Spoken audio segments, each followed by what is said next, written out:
A si bil toliko adrenalinski tudi v mojih letih? Sem bil, da ne boš mislil, da nisem bil.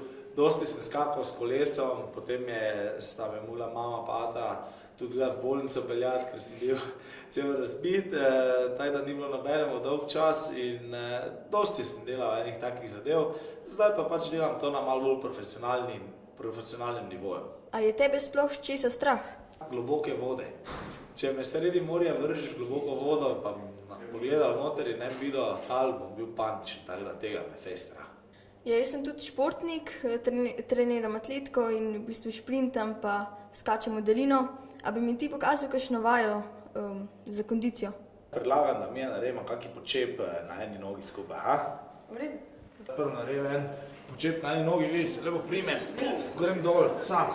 Zdaj pa še ti, evo, tada jasno, da jaz ti malo pomagal, tako ko boš pa natreniral, pa bo to šlo. Evo, z lahkoto, mladi mož, to je to.